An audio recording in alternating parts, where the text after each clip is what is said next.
ay rated SPG. Striktong patnubay at gabay ng magulang ang kailangan. Maaaring may masiselang tema, lengguwahe, karahasan, sexual, horror o droga na hindi angkop sa mga bata.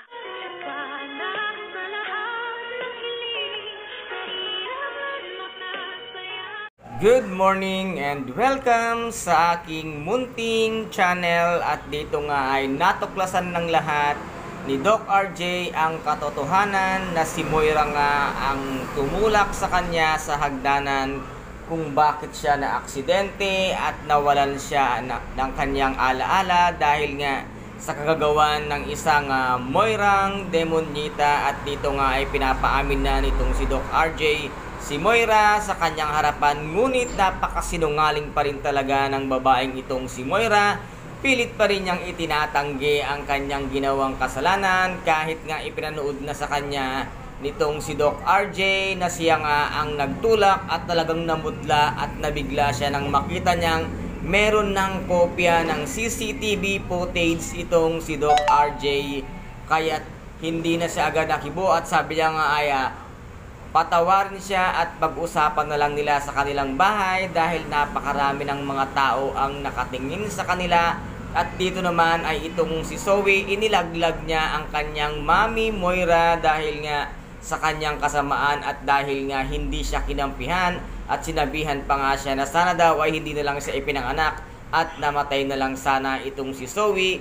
Kaya't dito nga din nagalit itong bruhang si Zoe, kaya nilaglag niya ang kanyang mami Moira at sinabi niya nga ay masama ka kasing tao at isa kang mamamatay tao. Ito nga ang sinabi nitong si Zoe sa harap nitong si Doc RJ, ni Doktora Enriquez at ni Doktora Adeline Santos, at sa harap ni Moira na dinig ng maraming tao ang mga sinabing salita dito ni Zoe sa kanyang mami Moirang demonyita. At dito naman ang sabi nga ni Doc RJ ay magpapaliwanag nga siya sa presinto na kung saan nga ay hinahatak na nitong si Doc RJ, at tinulungan nga ni Doktora Annalyn Santos itong si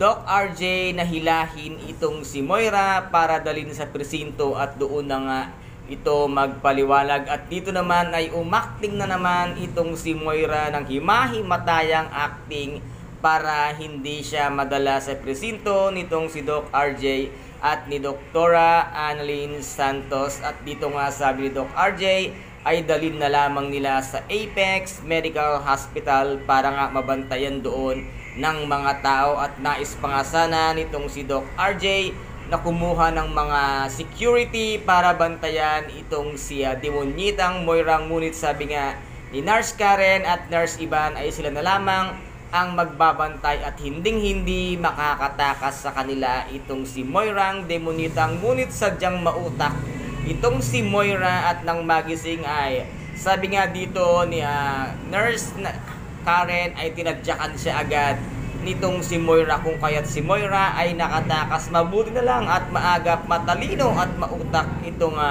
si Miss Lynette Santos at si Josa. Natulogan nilang nandun sa isang itinutulak na parang pushcart nitong isa sa mga janitor ng Apex Medical Hospital, at dito nga ay natulogan nilang nandun si Moira sa loob, kaya't itinumba nila. Bigla naman doong pagtumba ay lumabas itong si Moira, kaya bong Moira, huli ka ulit at wala ka ng lusot ngayon.